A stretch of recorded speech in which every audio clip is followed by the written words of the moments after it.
Anda berada, berbicara COVID, maka berbicara tentang bagaimana proses penyembuhannya. Tapi menjelang akhir tahun 2020, mengapa banyak terpapar? Dari mulai kalangan bawah sampai dengan kalangan pejabat. Siapa yang salah, pendengar? Kita coba perbincangkan langsung dengan pakarnya, yakni pakar kesehatan dari pengurus Ikatan Ahli Kesehatan Masyarakat Indonesia IAKMI, Dr. Hermawan Saputra. Selamat siang, Dr. Hermawan. Selamat siang, Bung Danang. Dokter, ini kenapa ini? Padahal kita sudah pesan ibu berkali-kali, tidak hanya media yang selalu memberikan wejangan ataupun mengingatkan kepada masyarakat, tapi semua stakeholder sudah mengingatkan cuci tangan, pakai masker, jaga jarak, dan segala macamnya.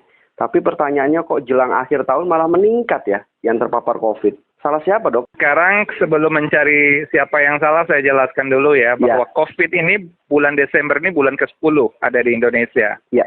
Sejak 3 Maret 2020 ya kasus awal kita, sekarang udah bulan ke-10.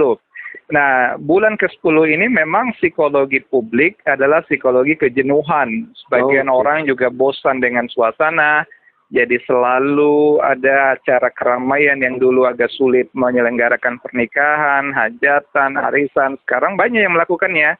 Dulu di pasar-pasar relatif sepi, sekarang udah ramai kembali.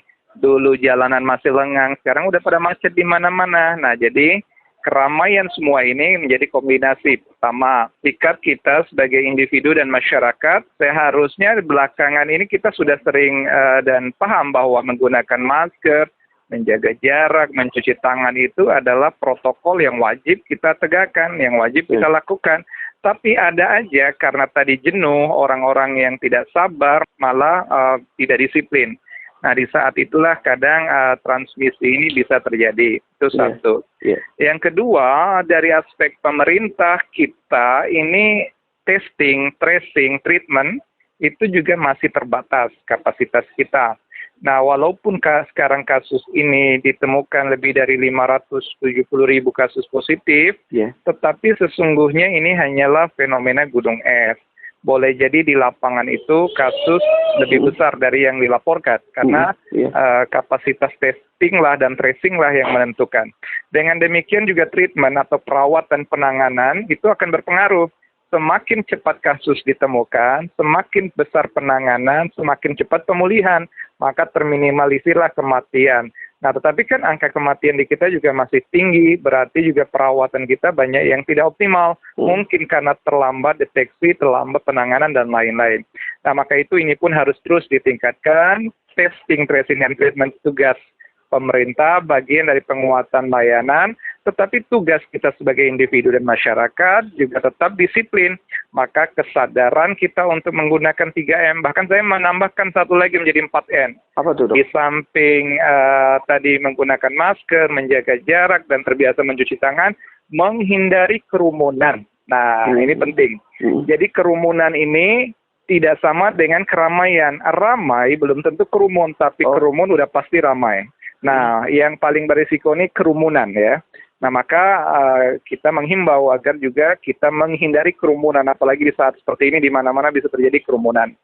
Nah, oleh karena itu kesadaran, kesabaran, dan daya tahan kita inilah yang akan menentukan kita juga untuk cepat keluar dari pandemi COVID. Nah, hanya saja antara kewajiban dan kebiasaan masyarakat dengan kewajiban dan tanggung jawab pemerintah harus selaras. Nah, dua-duanya harus kita perkuat, baik di daya tahan keluarga maupun di komunitas lingkungan sekitar kita. Gitu, Mas Danang. Siapa yang salah, Dok? Kita udah berusaha semuanya. Bahkan pemerintah pun sudah giat-giatnya, denda bahkan masih ada, Dok. Yang salah virus corona ini. Virus corona ini lah yang membuat kita merana. Seharusnya terbalik. Kita sekarang yang harus membuat corona menjadi merana. Nah, bagaimana cara membuat corona menjadi merana? Ya tadi, dengan 4M plus 3P oleh pemerintah plus adanya community empowerment namanya. Jadi bagaimana kampung, kelurahan, desa, RT, RW itu solid bahu-membahu, menjaga lingkungan, menjaga daya tahan komunitas, sekaligus mengupayakan upaya preventif dan juga pemulihan pada level komunitas. Ini harus besarkan. Baik, terakhir, Dok. Tadi dokter sudah menyinggung mengenai angka. Lalu Kita tahu 9 Desember ada pesta rakyat yang namanya Pilkada, pemilihan kepala daerah. Nah ini gimana? Ada solusi sejak dini, Dok? Karena ini berbicara kerumunan yang di garis bawah ini, Dok. Ya, ini juga hal yang sudah sering ya kami dari Ikatan Ahli Kesehatan Masyarakat Indonesia sudah lama sekali mengkhawatirkan adanya potensi penularan terkait dengan pilkada ini. Ada 270 kabupaten kota melibatkan lebih dari 120 juta manusia Indonesia yang boleh jadi akan turun ke TPS-TPS. Yeah. Tentu saja ada resiko besar terkait dengan transmisi. Kami pun sudah mengingatkan KPU dan stakeholders lain agar tidak menganggap remeh proses pilkada ini. Karena di saat mulai pencoblosan di TPS-TPS pagi hari hingga sore dan malam hari, karena puncaknya itu kan nanti begitu penghitungan suara. Iya. Orang-orang boleh saja diundang sesuai dengan jam tertentu untuk datang ke TPS. Tetapi karena ini pesta, namanya pesta itu identik dengan keramaian. Nah, orang-orang tuh kadang kan ada yang hadir sesuai dengan jadwal, tapi kan ada petugas, ada linmas, ada saksi, ada panitia, ada pemantau tim sukses partai-partai, ada orang yang hilir mudik, dan semua itu pasti akan menimbulkan keramaian.